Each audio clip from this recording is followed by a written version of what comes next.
쿠팡 물류센터 화재 진압 도중 순직한 고 김동식 구조대장의 연결식이 동료 소방관들의 배웅 속에 엄수됐습니다.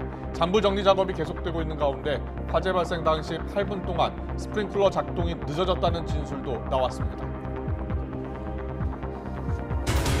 아직 아스트라제네카 백신을 접종하지 않은 60대 이상을 대상으로 다음 달 화이자 백신 접종이 이뤄집니다.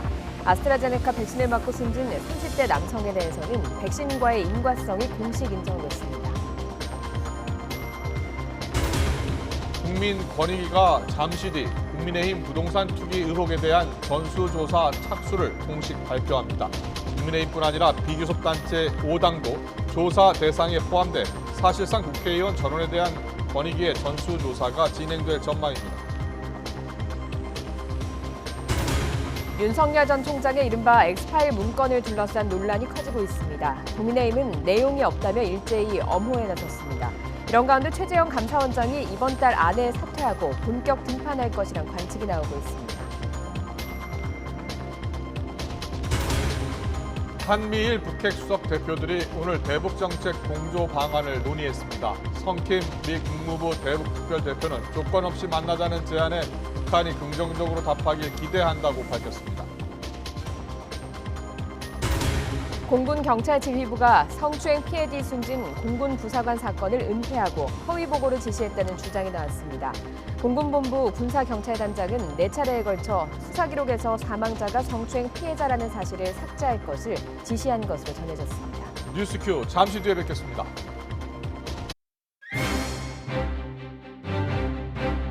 시청자 여러분 안녕하십니까? 가장 빠른 종합 뉴스큐 시작합니다. 경선 연기론을 놓고서 진통을 거듭하고 있는 더불어민주당이 내일 오전 의원총회를 놓고 의원들과 함께 논의하기로 했습니다. 야권에서는 윤석열 전 총장이 대변인 사퇴와 엑스파일 논란으로 위기에 몰린 가운데 국민의힘은 논란 진화에 나서면서 손짓하는 모습입니다. 취재기자 연결합니다. 차정윤 기자. 네, 국회입니다. 네, 경선 연기론을 놓고서 민주당이 지금 몇 주째 내용을 겪고 있는 모습인데요. 내일 오전 의원총회에서 최종 결론이 나오는 겁니까?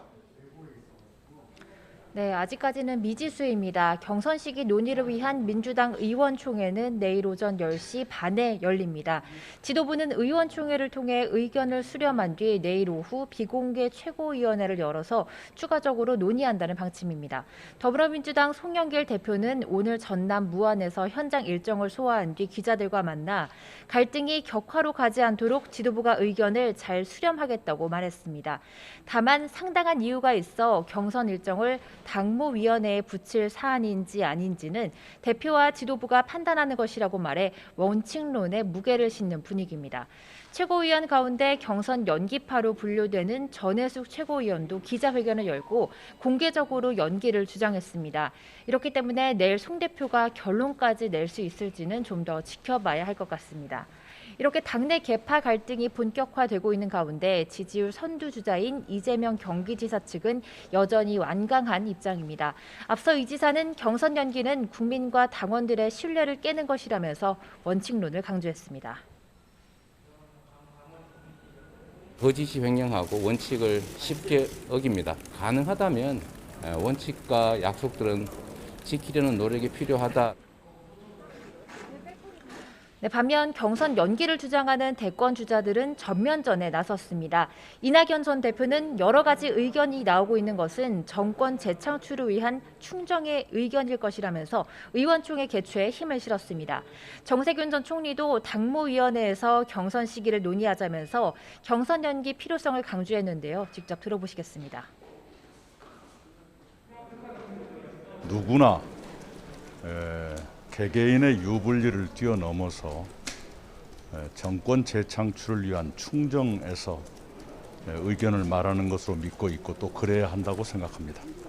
송영길 대표가 당헌 당규 절차에 맞게 어떤 결정을 하면 당연히 존중되겠죠. 그러나 당헌 당규에 맞지 않게 어떤 결정이 이루어지면은 아마도 당내에 문제 제기를 할 가능성이 있죠. 네, 이런 가운데 이낙연 전 대표와 정세균 전 총리 그리고 이광재 의원은 내일 도심공항을 주제로 토론회를 공동 개최합니다. 반 이재명계 전선 구축이라는 언론의 해석에 각 후보 측은 정책 토론이라면서 선을 긋고 있습니다. 네, 윤석열 전 총장 측은 대변인 사태와 이른바 엑스파일 논란으로 한순간에 악재가 겹쳤다는 평가가 나오고 있습니다. 야당 분위기가 어떻습니까? 네, 일단 윤 전 총장 측은 잇따른 악재로 적지 않은 타격을 입게 된 상황입니다. 윤 전 총장의 입이라고 할 수 있는 이동훈 전 대변인의 갑작스러운 사퇴, 국민의힘 입당 번복 해프닝과 엑스파일 내용에 영향을 받았을 것이라는 분석입니다. 보수 야당 대표들은 윤 전 총장의 엑스파일 논란을 진화시키면서 엄호에 나섰습니다. 국민의힘 이준석 대표는 내용 없이 회자되는 엑스파일은 국민에게 피로감을 안기고 짜증만 유발할 것이라고 지적했습니다. 차라리 정식으로 수사를 요청하거나 도덕적으로 지탄받을 일이라면 즉각적으로 내용을 공개해서 평가받아야 하지만 그게 아니라면 정치 공작에 불과하다고 비판했습니다. 직접 들어보시겠습니다. 문제가 될 만한 내용이 있다면 이미 문제를 삼았을 것이라고 생각합니다. 따라서 지금 언급되는 내용들은 사실이 아니거나 사실상 문제가 되지 않는 내용들일 것이라고 저는 생각합니다. 국민의당 안철수 대표도 윤석열 엑스파일 논란은 공작 정치라며 엑스파일을 언급한 송영길 대표가 즉시 내용을 공개하고 결과에 책임져야 한다고 역공에 나섰습니다. 이런 가운데 최재형 감사원장이 이달 안에 감사원장직을 사퇴하고 본격 등판에 나설 것이라는 전망이 나오고 있습니다. 윤석열 독주 체제가 흔들리고 여론 조명이 다른 대권 주자들로 분살될 가능성이 제기되면서 이 야권 대선판도 요동치는 모습입니다. 지금까지 국회에서 YTN 차정윤입니다. 차기 여야 대선 후보 적합도 조사에서 윤석열 전 검찰총장과 이재명 경기지사의 지지율 격차가 더 벌어졌다는 여론조사 결과가 나왔습니다. TBS 의뢰로 한국사회여론연구소가 지난 18일부터 이틀간 조사한 결과 윤석열 전 총장은 지난주보다 2.5%포인트 오른 38%의 지지율을 기록했습니다. 이재명 지사는 2.7%포인트 하락한 25%로 나타났습니다. 이낙연 전 대표가 12.2%로 뒤를 이었고 홍준표 의원과 오세훈 서울시장, 유승민 전 의원 순으로 나타났습니다. 범진보권 조사에서는 이재명 지사가 28.4%, 이낙연 전 대표가 12.3%였고 박용진 의원이 7.4%를 기록하며 오차 범위 내 3위에 또다시 올랐습니다. 범보수권 조사에서는 윤석열 전 총장이 37.5%로 1위를 유지했고 홍준표 의원과 유승민 전 의원이 뒤를 이었습니다. 전체 질문지 등 자세한 내용은 중앙선거 여론조사 심의위원회와 한국사회여론연구소 홈페이지를 참고하면 됩니다. 성추행 피해를 당한 뒤 숨진 공군 부사관 사건과 관련해서 공군 경찰주의부가 성추행 피해 사실을 국방부 보고서에서 의도적으로 삭제했다는 주장이 나왔습니다. 의혹을 폭로한 군인권센터는 수사지휘부를 구속 수사해야 한다고 강도 높게 비판했습니다. 취재기자 연결합니다. 박기재 기자. 네, 사회부입니다. 네, 숨진 공군 부사관과 관련한 사건을 지휘하는 간부가 이 성추행 사실을 은폐하라고 지시했다는 그런 주장이 제기된 거죠? 예, 그렇습니다. 군인권센터가 오늘 오전 10시쯤 센터 건물에서 기자회견을 열고 제기한 주장인데요. 성추행 피해를 호소한 뒤 숨진 공군 20전투 비행단 소속 부사관 사건과 관련해 성추행 사실을 삭제한 보고서를 작성하라고 지시했다는 내용입니다. 지시 주체는 공군본부 군사경찰단장, 그러니까 사건 수사를 지휘하는 이모 대령인데요. 지난달 23일 수사실무자가 이모 중사의 사망 사실과 관련한 보고서에 성추행 피해자라고 기재하자 이 대령이 4차례에 걸쳐 성추행 피해자라는 사실을 삭제하라고 지시한 겁니다. 이에 따라 당시 이 중사 사건은 단순 사망으로 국방부에 보고됐습니다. 센터 측은 국방부에 허위 보고를 지시한 것과 다름없다며 강도 높게 비판했는데요. 지휘부에 대한 감사를 넘어 군형법 38조에 따른 거짓 보고죄로 구속 수사해야 한다고 강조했습니다. 네, 수사에 외압 의혹도 제기됐다고요? 네, 센터는 20전투비행단 수사계장이 성추행 사건 발생 직후인 3월 5일 피해자 조사만 진행하고 가해자 조사 없이 곧바로 불구속 의견을 담은 보고서를 작성했다고 주장했습니다.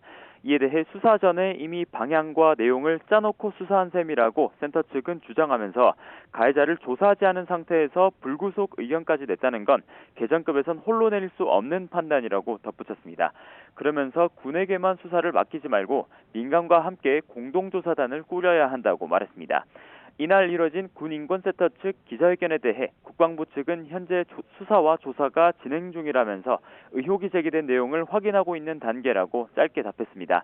다만 수사가 진행 중인 상황에서 모든 내용을 말할 순 없다며 즉답을 피하는 모습도 보였습니다.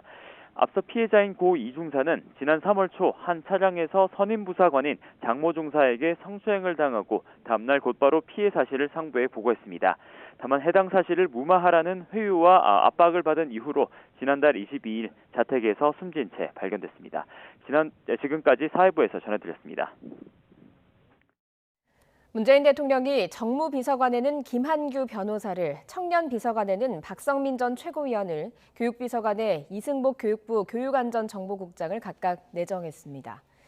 박경미 청와대 대변인은 김한규 정무비서관은 더불어민주당 법률대변인 출신으로 20년 동안 변호사 활동을 하면서 다양한 경험을 쌓아왔다고 소개했습니다. 이어 박성민 청년비서관은 올해 25살로 더불어민주당 청년대변인과 최고위원을 역임하면서 다양한 목소리를 주의 깊게 경청하는 균형감을 보여줬다고 인선 배경을 밝혔습니다. 이와 함께 이승복 교육비서관은 교육부에 대한 학술정책관과 정책기획관 등 주요 보직을 거치면서 학교 교육 이해도가 높은 교육행정 전문가라고 청와대는 설명했습니다. 이석준 전 청와대 국무조정실장이 윤석열 전 검찰총장 대선 캠프 1호 영입 인사로 합류했습니다. 윤 전 총장 측 이상록 대변인은 오늘 출입기자단에 보낸 메시지를 통해서 이 전 실장이 캠프에 합류했다고 밝혔습니다. 이 전 실장은 기획재정부 예산실장과 2차관을 지낸 예산통으로 박근혜 정부 시절인 지난 2016년 장관급인 청와대 국무조정실장을 지냈습니다. 국민의힘과 국민의당이 합당을 둘러싼 입장 차이를 재확인했습니다. 국민의힘 이준석 대표는 기자들과 만나서 국민의당 일각의 새 당명 요구에 대해 식당이 잘 되기 시작하니 간판을 내리라는 게 무슨 말인지 모르겠다면서 안철수 대표와 어느 정도 교감한 요구인지 잘 모르겠다고 평가절하했습니다. 하지만 국민의당 권은희 원내대표는 회의 직후 기자들과 만난 자리에서 원칙 있는 합당을 가장 잘 구현해낼 수 있는 것이 새로운 당명이라면서 실무 협상에서 진지하게 제안할 것이라는 입장을 재확인했습니다. 국민의힘은 중진인 권영세 의원과 정병국 전 의원을 앞세워 외부 대선주자 영입을 추진하기로 했습니다. 국민의힘은 최고위원회의에서 대외협력위원장에 4선의 권영세 의원, 인재영입위원장에 5선의 정병국 전 의원을 선임했습니다. 이준석 대표는 공정한 경선 보장을 위해 당 밖의 대선주자는 권영세 정병국 위원장이 대신 접촉하고 당으로 안내하는 역할을 하게 될 것이라고 밝혔습니다. 박병석 국회의장이 취임 1주년을 맞아 온라인 기자간담회를 가졌습니다. 박 의장은 권력 분산을 위한 개헌이 필요하다면서 여야가 공론화에 나서달라고 촉구했습니다. 직접 들어보시죠. 이젠 담대하게 개헌에 나설 때입니다. 국민 통합과 대전환 시대에 맞는 새 헌법이 꼭 필요합니다. 권력의 집중이 우리 사회 갈등의 가장 큰 요인입니다. 여야 정치 지도자들은 물론 각 정당들은 개헌에 대한 입장을 밝히고 국민의 평가를 받기를 정중히 요청합니다. 마침 여야 지도부가 동시에 재편되었습니다. 각 당은 개헌의 절박성을 다시금 인식해 공론화에 나서주기를 바랍니다. 더불어민주당 송영길 대표는 내일 의원총회에서 대선 후보 경선 일정을 논의하기는 하겠지만 의원총회가 문제를 결정할 수 있는 단위는 아니라고 거듭 강조했습니다. 송 대표는 오늘 전남 무안군 김대중 광장에서 기자들과 만나 경선 연기를 둘러싼 당내 갈등이 격화하지 않도록 의원총회를 통해서 지도부가 의견을 잘 수렴하겠다고 밝혔습니다. 그러면서 경선 연기를 주장하는 쪽이나 원래대로 진행하자는 쪽이나 민주당의 승리를 목적으로 하는 건 같다며 나름대로 충정이 있을 것이라고 설명했습니다. 다만 상당한 이유가 있다면 당무위원회에서 경선 일정 조정을 논의할 수 있다는 당원 당규 규정을 따를지는 당대표와 지도부가 판단하는 것이라며 의원총회에서 결단을 내릴 수는 없다는 점을 강조했습니다.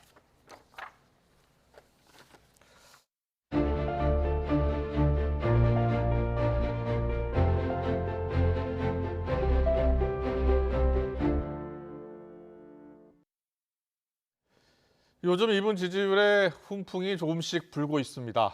벌써 지난해 대선 출마 의지를 굳혔고 경제 대통령이 되겠다고 선언하고 지금 열심히 달려가고 있는 분이죠. 유승민 전 국민의힘 의원입니다. 이준석 호 출범과 함께 최근 더 관심을 받고 있습니다. 어제는 보수의 심장 대구에서 젊은 층도 직접 만나고 왔습니다. 당 밖의 여러 주자들이 정치 출마, 입당 여부를 놓고 저울질하고 있는 요즘 유승민 전 의원은 어떤 생각으로 움직이고 계신지 한번 만나보겠습니다. 의원님 나와 계시죠? 예, 나와 있습니다. 안녕하십니까? 네, 안녕하십니까? 주말에 대구 다녀오셨는데요. 진중권 교수와 좀 색다른 행사를 예. 진행하신 것으로 알고 있습니다. 자, 들어보셨더니 어떻습니까? 젊은 층의 분위기가 지금 어떻습니까?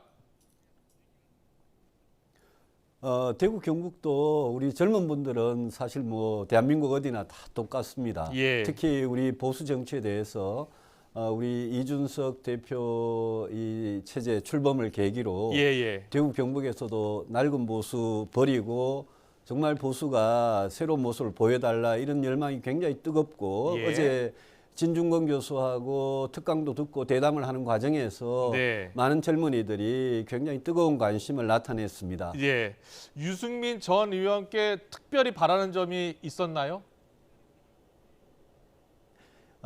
저한테 대해서는 제가 늘 이 개혁 보수의 길을 10년 넘도록 주장하면서 대구 경북에서는 사실 최근 몇 년간 지난 대선을 포함해서 제가 상당히 어려운 시간을 많이 가졌습니다.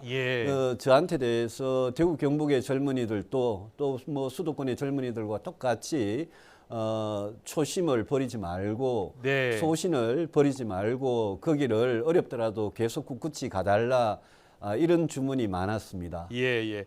최근 당대표 선출 이후 지지율이 조금씩 오르고 계신 것 같습니다. 물론 지난 대선 때 득표율이 6.8%에는 지금 못 미치고 있습니다만 조금씩 오르고 있습니다. 최근 보니까 안철수 대표의 지지율보다 더 높게 나왔던데요. 어떻게 보셨습니까?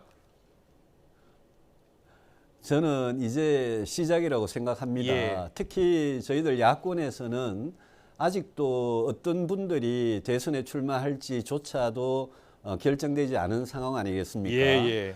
그래서 저는 이제 이 11월 정도에 우리 국민의힘 후보를 뽑게 될 건데 그때까지 이제 긴 마라톤을 이제 시작한다. 그래서 앞으로 여러 번 지지도는 요동을 칠 거고 국민들께서도 대선 후보 한 분 한 분에 대해서 그 경쟁력, 도덕성을 알아가면서 저는 많이 바뀔 거라고 보고 저는 자신 있습니다. 알겠습니다. 지지율이 갈수록 요동칠 것이다. 자신 있다. 이렇게 얘기해 주셨습니다. 이번 경선 과정에서 유승민계 논란이 사실 있었잖아요. 이준석 대표와는 개인적으로 친분이 있으신데 앞으로 또 대선 경선 과정을 생각하면 이런 공격이 계속 될 것 같거든요. 어떻게 대응하실 생각이십니까? 아마 이준석 대표가 저하고 아주 오랫동안 개인적으로 가까운 사이였고 또 개혁 보수 길을 걷느라고 바른정당 시절에 고생도 같이 하고 이래서 저는 뭐 전당대회 과정에서 우리 나경원 또 주호영 후보님 그런 공격을 해오셨던 거 저는 그분들 심정은 뭐 충분히 이해합니다.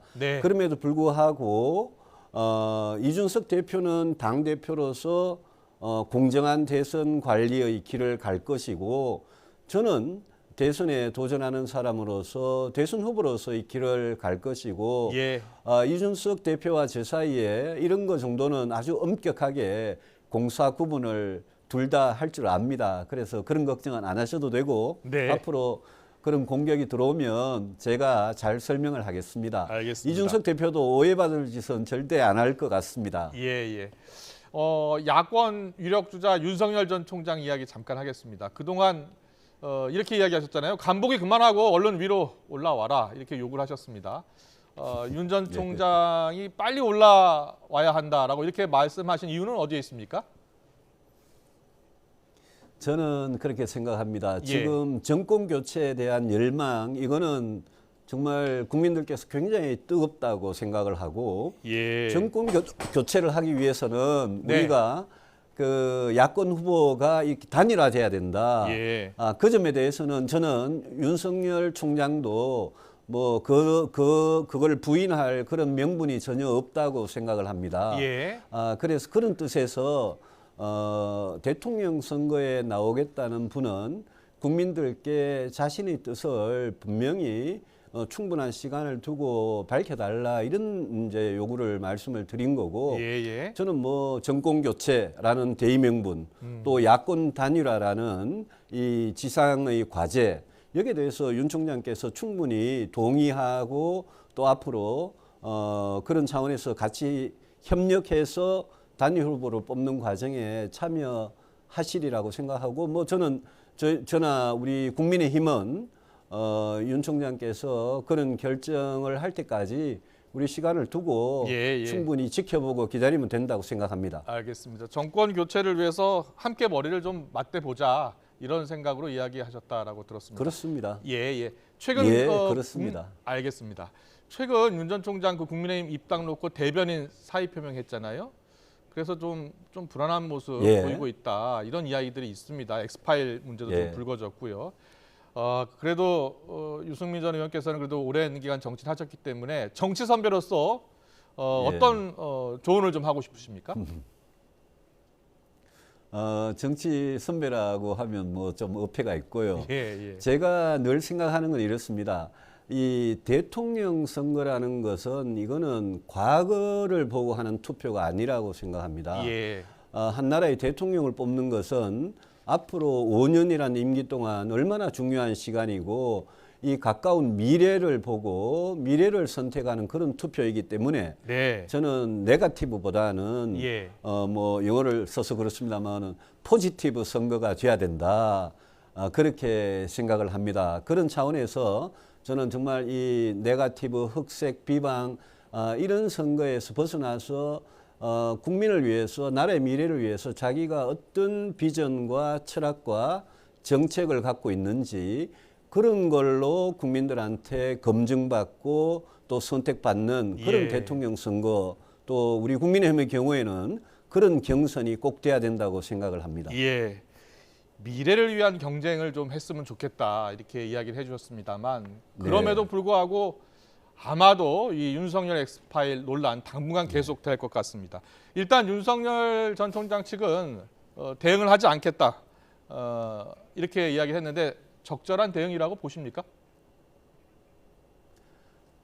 제가 그 점에 대해서 뭐라고 말할 처지는 아니고요. 그 엑스파일의 존재나 그 내용은 뭐 전혀 모르는 상태에서 그거는 이렇습니다. 그거는 선거에 출마한 후보가 그거는 충분히 국민들께 해명을 해야 될 문제이기 때문에 뭐 어떤 내용이 나오더라도 저는 윤석열 총장께서 적절히 잘 설명을 하실 거라고 기대를 합니다. 알겠습니다. 대권 도전을 위해서 이제 넘어야 할 산이 많습니다. 먼저 국민의힘 후보 경선도 통과해야 하고요. 지금 보니까 하태경 의원도 출마 선언을 했고요. 원희룡 제주지사 또 홍준표 의원도 입당하면 바로 출마 선언을 할 것 같고요. 자, 유승민 의원만 갖고 있는 최대 강점 뭐라고 설명하실 수 있겠습니까? 한마디로 경제입니다. 경제. 저는 다음 5년 동안 이 대통령이 될 사람은 지금 추락하고 있는 우리나라 경제를 다시 일으켜 세우는 것이 시대적인 문제를 해결하는 데 가장 중요한 일이라고 생각을 합니다. 경제를 성장시켜야 거기에서 일자리가 생기고 일자리가 생겨야지 지금 저출생 문제나 양극화 불평등 문제 이런 게 전부 다 시대적인 문제들인데 이거를 해결한 대통령이 최근에 한 번도 없었습니다.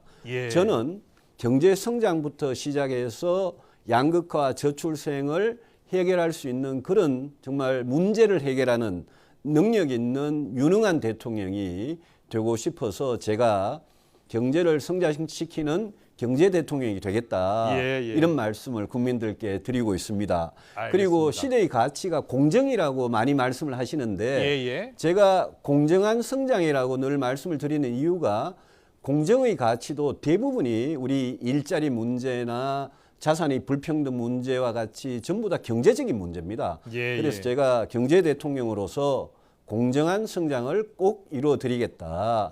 그럴 능력을 갖고 있다. 이 말씀을 드리고 싶습니다. 알겠습니다. 경제 대통령으로서 공정한 성장 꼭 이루겠다라고 말씀하셨는데 한 가지만 여쭤볼게요. 부동산 가격 안정 위해서 지금 당장 필요한 대책 뭐가 있을까요? 공급입니다. 그런데 공급은 하루아침에 되는 게 아니기 때문에 지난 4년 동안 문재인 정부가 세금과 규제로 부동산을 안정시켜 보려고 그러다가 이거 실패했습니다.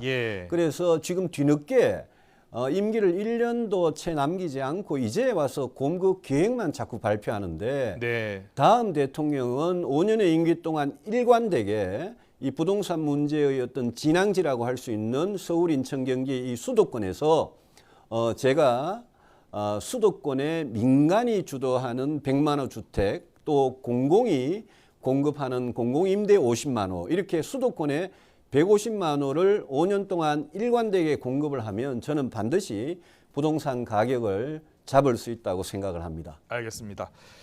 그리고 국민의힘의 대선 후보가 되기 위해서는 대구 경북 민심을 넘어야 하는데요. 이 대구 경북 지역에서는 이 박근혜 대통령 탄핵과 관련해서 불편한 마음을 갖고 있는 국민의힘 당원들도 있는 것으로 알고 있습니다. 자, 그분들한테 하시고 싶은 말씀이 있다면요?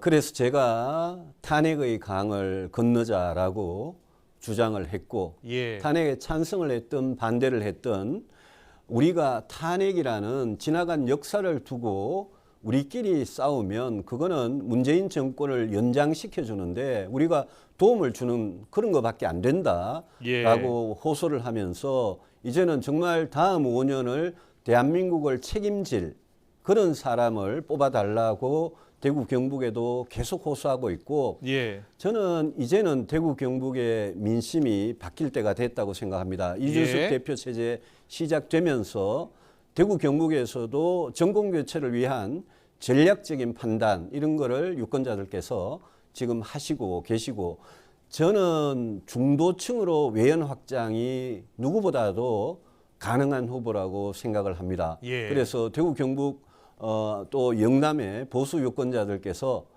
저희 지나온 행적이나 또 앞으로의 비전을 잘 살펴보시고 정말 중도로 확장해서 정권 교체를 꼭 할 수 있는 사람, 본선 경쟁력이 가장 강한 사람, 그게 저라고 이렇게 생각을 갖게 되시면 그러면 저를 지지해 주실 거라고 기대를 합니다. 알겠습니다. 그리고 앞으로 대선까지 혹시 박근혜 대통령 사면에 대해서는 어떤 생각 갖고 계신지요? 사면에 대해서는 저는 여러 번 말씀을 드렸습니다. 제 생각은 뭐 변함이 없고요. 다만 이 사면 문제를 가지고 그 결정권은 문재인 대통령한테만 있기 때문에 우리 국민의힘에서 사면 문제를 가지고 그거는 문재인 대통령께서 결정하실 문제다. 거기에 대해서 매달릴 생각은 없습니다. 매달릴 생각은 없다라고 계속 이야기하고 계시고요. 그리고 야권 후보가 되기 위해서는 또 가장 강력한 여권 후보 이재명 지사와의 경쟁력에서도 앞선다는 것을 좀 보여줘야 할 겁니다. 먼저 이재명 지사의 강점 그리고 약점은 뭐라고 보고 계십니까? 이재명 지사님은 제가 보기에 정치적으로 순발력이 굉장히 좋으신 분입니다. 그런데 결정적인 단점은 그분이 지금 내세우고 있는 경제정책, 외교안보정책, 또 복지정책, 노동정책 이런 게 문재인 정부나 노무현 정부에서 실패한 것을 거의 그대로 답습하면서 그분이 내세우는 기본소득이나 기본주택 같은 것은 제가 아주 나쁜 포퓰리스트다라는 말을 썼는데 정말 악성 포퓰리스트라고 할 만큼 그거는 굉장히 국민을 속이는 그런 정책들이 많습니다. 네. 그래서 저는 우리 야권의 모든 후보들 중에 아마도 이재명 지사가 지금 주장하는 정책들과 가장 정반대의 경제정책, 복지정책, 노동정책 이런 거를 주장하는 후보가 될 겁니다. 저는 네. 우리 경제가 살아나기 위해서는 우리가 고통스러운 개혁, 그거를 절대 외면하고 피해가서는 안 된다고 생각을 합니다. 예. 그래서 다음 대통령 5년 동안 정말 국민들을 설득해서 국가의 미래를 위해서 꼭 필요한 그런 개혁을 할 수 있는 대통령이 되어야지 달콤한 말로 국민 세금으로 아니면 미래 세대의 젊은 세대의 빚으로 돈을 나눠주겠다. 이런 정책으로 국민들한테 표를 얻겠다고 나서는 그런 아주 포퓰리스트 정치인은 우리 국민들께서 확실하게 좀 이번에 가려주시고 혼을 좀 내주시기 바랍니다. 네, 알겠습니다. 마지막으로 내가 대통령이 되면 꼭 이런 나라를 만들고 싶다. 자, 30초 드리겠습니다. 저는 대통령이라는 그 권력, 그 자리에서 휘두를 수 있는 칼 이런 데 대해서는 정말 전혀 관심이 없습니다. 저는 대한민국 대통령만이 해결할 수 있는 그런 시대적인 문제가 있습니다. 그 문제들을 역대 대통령들이 해결하지 못했고 피해왔습니다. 제가 대한민국 대통령이 되면 정말 대통령만이 해결할 수 있는 경제, 복지, 노동, 주택 이 문제들 또 미국과 중국 사이에서 우리나라가 외교 안보를 어느 길로 갈 것이냐 이런 문제에 대해서 분명한 길을 제시하고 대한민국을 다시 강력한 그런 나라로 만들어서 국민들께 안심하고 살 수 있는 일자리와 주택 문제를 해결해 드리는 그런 대통령이 되겠다는 말씀을 제 진심을 담아서 드립니다. 알겠습니다. 본격 대선 행보에 나선 유승민 전 의원 만나봤습니다. 오늘 시간 내주셔서 고맙습니다. 잘 들었습니다. 예, 감사합니다.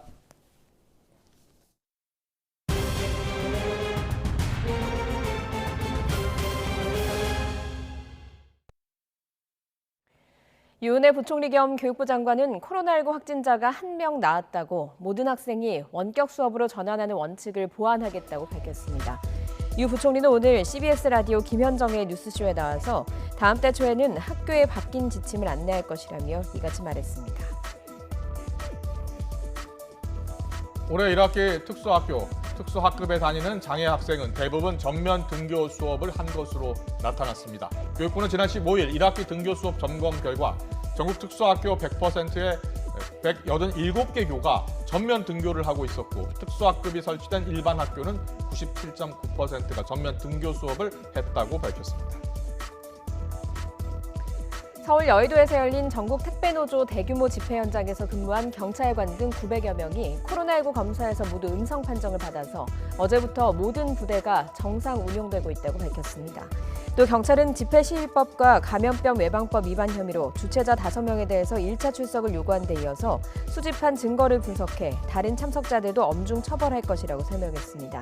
앞서 방역당국은 지난 15일부터 이틀 동안 열린 택배노조 집회에서 우체국 본부 조합원 등 확진자 2명이 나오자 전수조사에 나섰습니다. 30살 미만의 상급 종합병원 의료인 등을 대상으로 한 모더나 백신 접종이 본격적으로 시작됐습니다. 아스트라제네카 백신을 예약했지만 맞지 못한 초과 예약자 20만 명은 다음 달 화이자 백신을 접종합니다. 현장에 나가 있는 취재기자 연결합니다. 양동훈 기자. 네, 인천 성모병원에 나와 있습니다. 네, 일단 오늘 모더나 백신 접종은 대부분 마무리됐다고요? 네, 그렇습니다. 제 뒤로 보이는 게 모더나 백신을 보관하고 있는 냉장고인데요. 제가 들고 있는 이 빈 병이 오늘 30살 미만 보건의료인들에게 접종한 모더나 백신입니다. 이 병원의 오늘 예방접종은 거의 마무리됐는데요. 예정됐던 100명 중 90여 명이 접종을 마쳤고 최소 잔여형 주사기를 사용해 한 바이알당 12명을 접종할 수 있게 되면서 접종자 수를 늘렸습니다. 접종 대상자는 30살 미만 의사, 간호사, 임상병리사, 방사선사, 간호조무사, 치위생사 등 보건의료인으로 행정직원은 포함되지 않습니다. 30살 미만 종사자들은 희귀혈전증 우려 때문에 아스트라제네카 백신을 맞지 못했었는데 이번에 모더나 백신을 접종받게 됐습니다. 이 병원에서 모더나 백신을 접종받아야 하는 30살 미만 대상자는 210여 명인데요. 오늘 접종받지 못한 100여 명은 오는 24일 접종받을 예정입니다. 모더나 백신은 지난 16일부터 전국 45곳 상급 종합병원에 배송됐는데 수도권 병원 15곳은 오늘부터 접종을 시작했습니다. 네, 아스트라제네카 백신을 예약했지만 맞지 못한 초과 예약자들 화이자 백신을 접종하게 된다고요? 네, 그렇습니다. 60살에서 74살 어르신 등 6월 아스트라제네카 백신 사전 예약자 중 백신을 접종받지 못한 초과 예약자는 20만 명 정도가 되는데요. 이들에 대한 화이자 백신 접종이 다음 달 5일부터 17일까지 전국 예방접종센터에서 이뤄집니다. 단, 접종 대상자지만 예약을 하지 않았거나 사전 연락 없이 접종을 받지 않은 경우는 대상에서 제외됩니다. 오는 23일부터 30일까지 홈페이지나 콜센터를 통해 예약할 수 있습니다. 방역당국은 3분기 본격 접종이 시작되는 7월 중순까지는 1차 접종보다는 2차 접종에 집중할 계획이라고 밝혔습니다. 3분기부터 위탁 의료기관은 기존 아스트라제네카, 얀센 백신에 더해 화이자, 모더나 백신을 추가 접종하게 되는데요. 방역당국은 백신을 잘못 접종하는 문제 등이 발생하지 않도록 교육하는 등 상분기 접종 준비에 나설 계획입니다. 지금까지 인천 성모병원에서 YTN 양동훈입니다. 벌써 6개월째 5인 이상 사적 모임이 금지됐습니다. 어제 정부가 내놓은 새로운 사회적 거리두기 개편의 핵심은 모임 제한 완화입니다. 그렇다고 완전히 일상으로 돌아가는 건 아닙니다. 코로나 발생 상황의 차이가 큰 수도권과 비수도권의 단계가 다르게 적용되는데요. 그래서 헷갈리시는 분들이 많습니다. 지금 발생 상황을 기준으로 수도권은 2단계, 비수도권은 1단계가 적용된다는 전제 하에 궁금증 정리해 보겠습니다. 코로나19 이후 두 번째 맞는 올여름은 여름휴가 여러 명이서 갈 수 있을까 궁금하신 분들이 많습니다. 수도권에선 7월 14일까지는 6명, 15일부터는 8명까지 모일 수 있다 보니 특히 이런 질문도 있습니다. 자신은 서울에 사는데 강원도로 여행을 가게 되면 몇 명까지 갈 수 있느냐는 질문입니다. 지금의 발생 상황을 기준으로 한다면 답은 인원 제한이 없다입니다. 서울에서 따로 출발해서 강원도에서 만나서 함께 놀아도 무방합니다. 가족 모임도 참 어려웠죠. 이번 개편안에 따르면 2단계까지는 직계가족은 모임에 인원 제한을 적용하지 않습니다.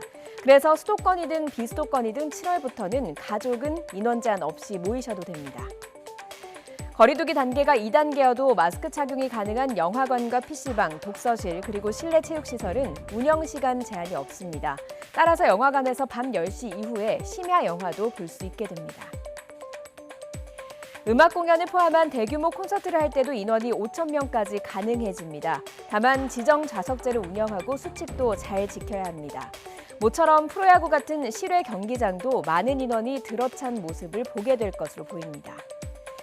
개편안과는 별개로 7월부터 백신 접종 인센티브가 시행돼서 한 차례 이상 접종했다면 공원과 등산로 등 실외에서 마스크를 벗어도 되게 되죠.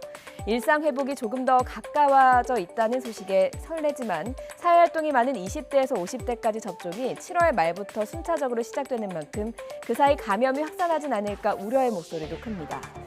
우리는 아직 코로나와 함께 살고 있습니다. 자유롭지만 지켜야 할 방역 수칙은 반드시 준수해야 내 자신뿐만이 아니라 우리 가족과 이웃도 지킬 수 있다는 점을 잊지 말아야겠습니다.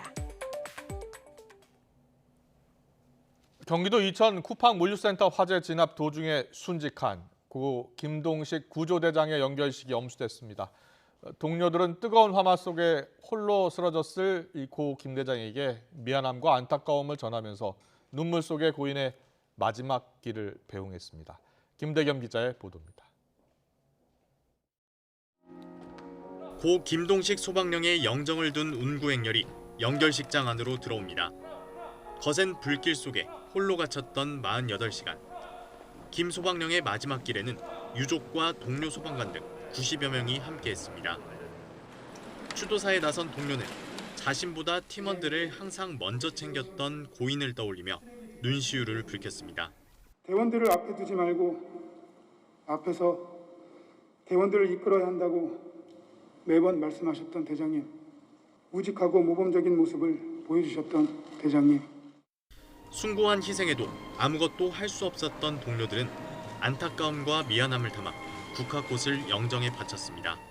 거대한 화마를 멍하니 지켜볼 수밖에 없었던 우리가 초라하게 느껴졌습니다.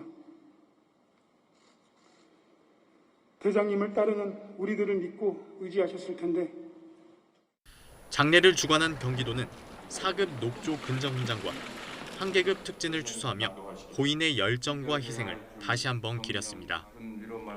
문재인 대통령도 조전을 보내 고인을 추모했고 이재명 지사는 유언처럼 남겨진 김소방령의 희생 의지가 빗발이지 않도록 하겠다며 작업 환경 개선을 약속했습니다.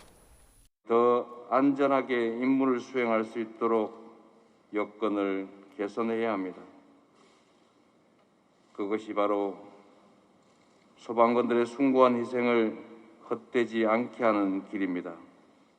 영결식 내내 숨죽이며 눈물을 훔쳐내던 유족들은 김소방령의 유해가 운구차로 향하자 끝내 참아왔던 눈물을 터뜨렸습니다.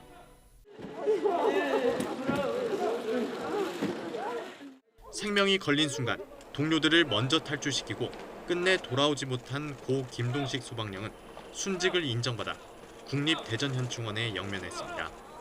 YTN 김대경입니다. 지난주 불이 난 쿠팡 물류센터에서는 잔불 제거 작업이 이어지고 있습니다. 건물 모든 층에 걸쳐서 붕괴 등 위험 요소가 남아 있는지 확인하는 2차 안전 진단도 오전에 진행이 됐습니다. 굴착기 등 중장비를 투입해 불을 끄는 건 위험하다는 진단 결과가 나와서 소방대원들만 건물 안에 투입이 돼서 진화 작업을 벌이기로 했습니다. 취재기자 연결합니다. 김다연 기자. 네, 사회부입니다. 네, 닷새째 불이 완전히 꺼지지 않고 있는 거군요. 네, 큰 불길은 잡혔지만 건물 안에 불씨가 쌓여 있어서 진화에 애를 먹고 있는데요. 소방당국은 오늘 오전 10시 10분쯤부터 2시간 20분 동안 2차 구조 안전 진단을 진행했습니다.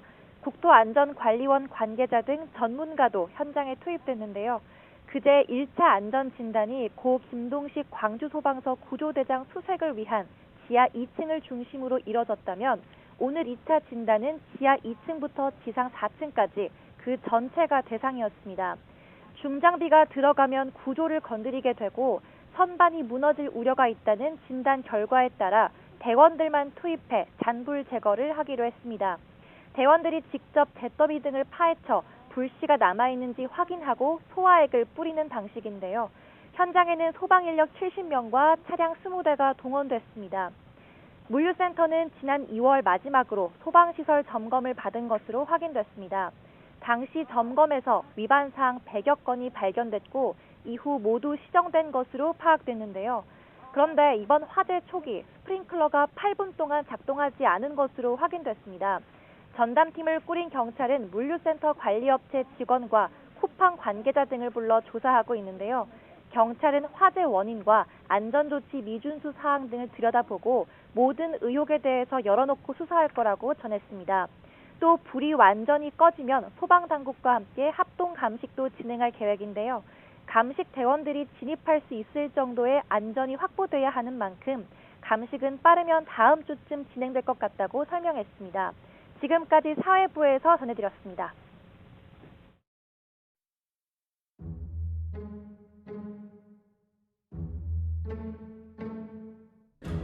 자, 첫 번째는 오빤 강남 스타일입니다. 시작. 오빤 강남 스타일. 오빤 땅내 스타일.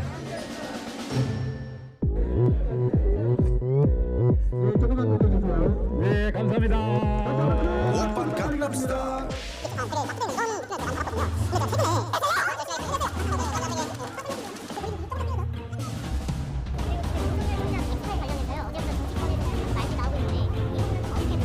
잘못이 있었다고 한다면은 작년에 이미 그걸 바탕으로 해가지고 윤석열 총장 압박했을 것입니다.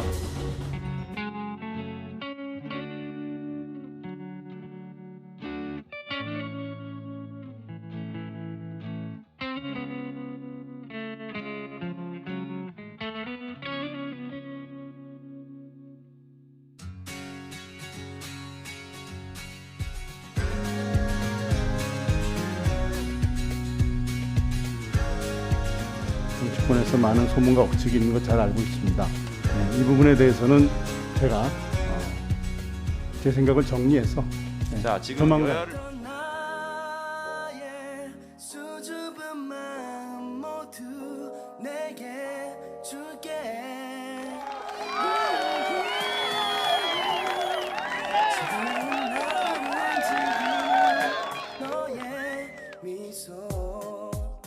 갇혀있던 나의 어두움만 모두 내게 열게.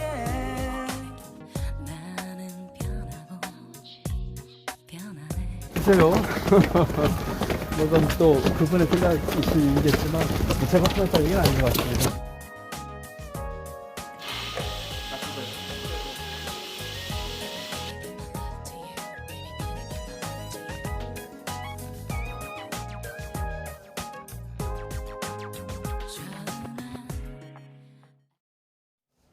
네, 영상 구성으로 저희가 전해드렸습니다. 이 야권 유력 대선 주자 윤석열 전 검찰총장, 이른바 엑스파일의 실체를 둘러싸고 지금 정치권의 공방이 갈수록 거세지고 있습니다. 네, 민주당에서는 뜨거운 감자인 대선 경선 연기 문제를 놓고 내일 의원총회가 열릴 예정입니다. 정치권 주요 이슈 추은호 해설위원과 짚어보겠습니다. 어서 오세요. 네, 안녕하세요. 안녕하세요.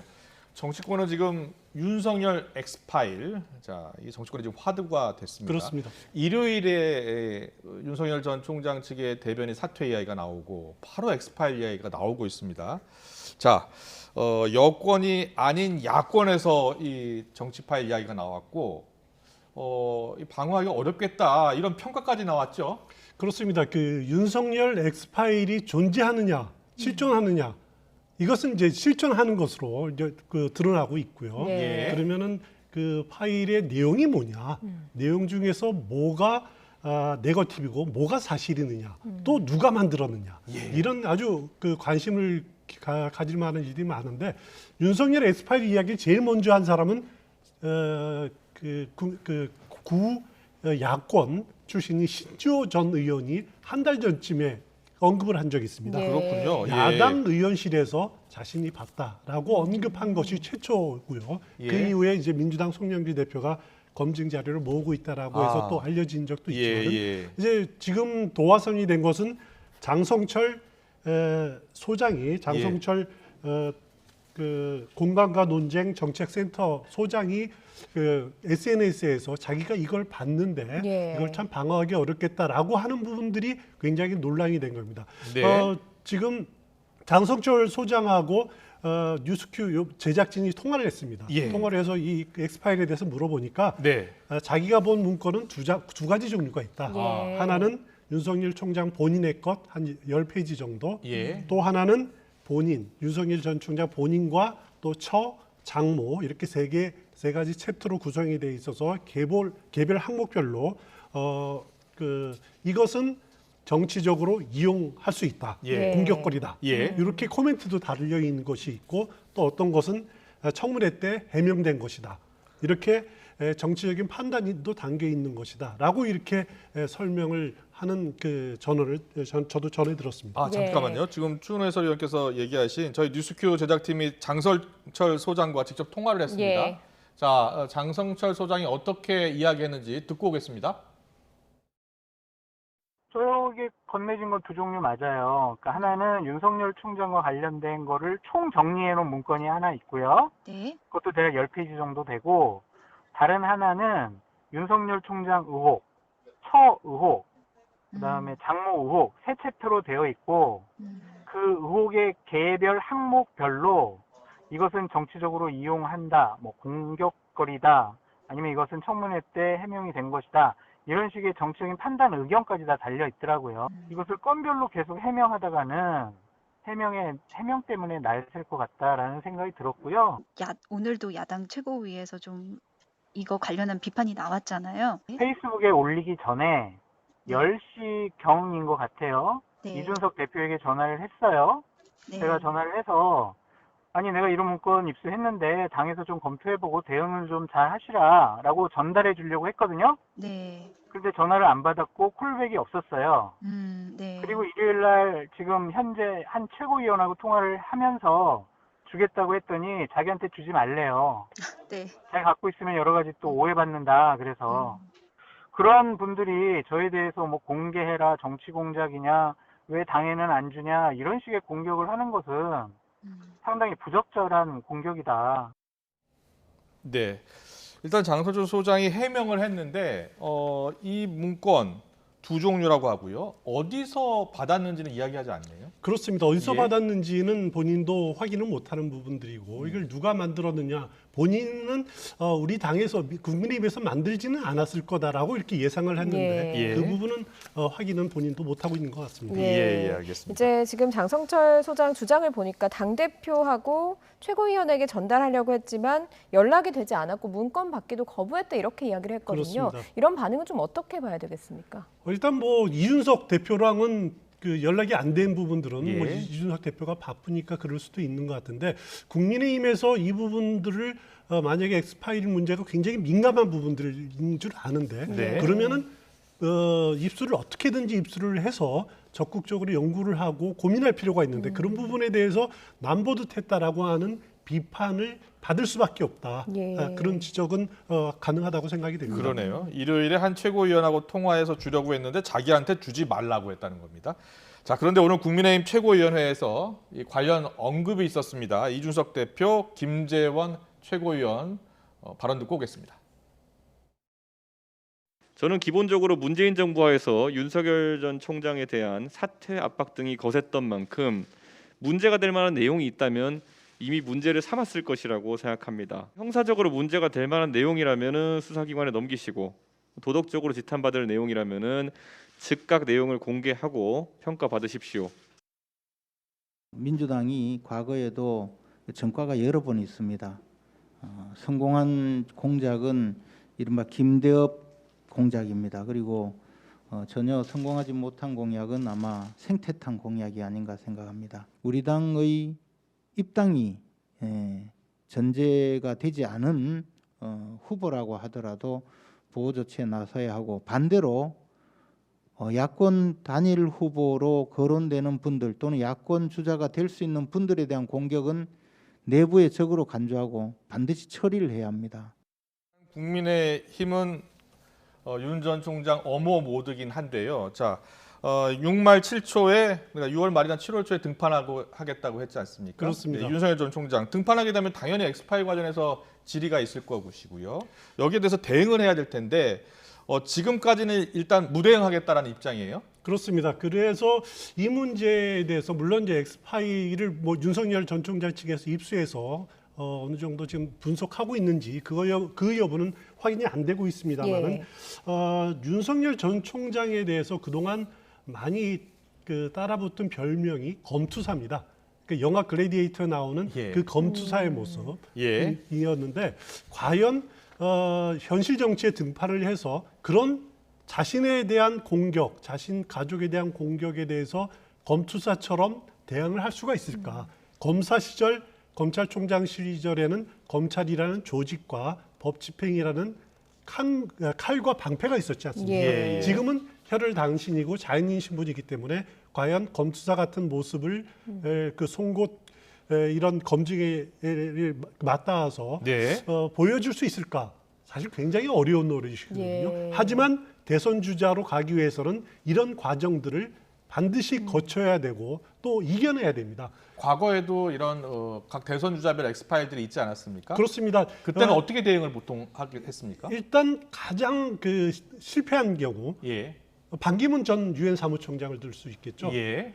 반기문 전 총장 경우에는 대선 출마한 지 20일 만에 뭐 조카에 대한 문제 또 여러 문제들 때문에 20일 만에 스스로 포기를 하는 그런 그 상황까지 가지 않았습니까?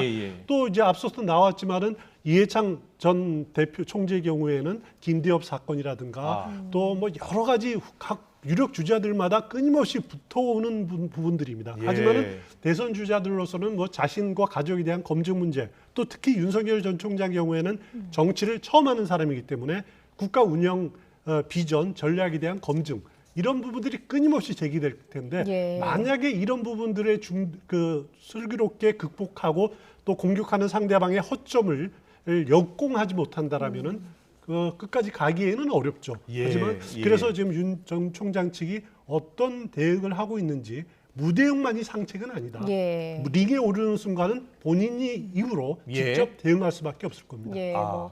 일단 무대응으로 지금 대응을 하고 있는 상황인데 앞으로는 뭐 구체적으로 좀 공격이 들어오면 윤석열 총장 측에서도 좀 대응을 하지 않겠습니까? 그런 것들을 그렇습니다. 지켜봐야 할 것 같고 엑스파일뿐만이 아니라 어제 그 윤석열 전 총장의 대변인도 열흘 만에 사퇴를 했습니다.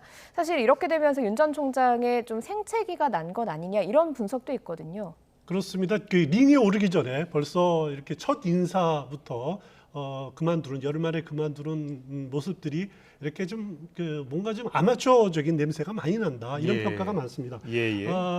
이동훈 전 대변인이 사퇴한 것은 윤석열 전 총장이 국민의힘 입당 문제에 대해서 너무 나간 것 아니냐, 마음을 제대로 못 읽은 것 아니냐라는 부분들이 주요하게 작용했던 것 같고요. 윤 전 총장 입장에서는 이동훈 전 대변인이 자신을 국민의힘 입당으로 끌고 가려는 것 아니냐 이런 불만들, 이런 시선들이 좀 충분히 작용했을 것 같습니다. 그렇지만 근본적인 문제는 본인의 윤 총장 본인의 입으로 그 메시지를 내지 않고 이렇게 남들이 전하는 전원 정치의 한계다. 그래서 이런 부분들을 이제 본인이 다음 주 정도로 예상되는 정치 참여 선언 또 대선 출마 선언이 진행이 되면 그 이후에는 본인의 입으로 직접 중요한 메시지를 내는 그런 행보는 불가피할 것으로 이렇게 생각이 됩니다. 앞으로 윤 전 총장이 누구와 함께할 것인지도 관심인데요. 그렇습니다. 오늘 보니까 이석준 전 국조실장이요,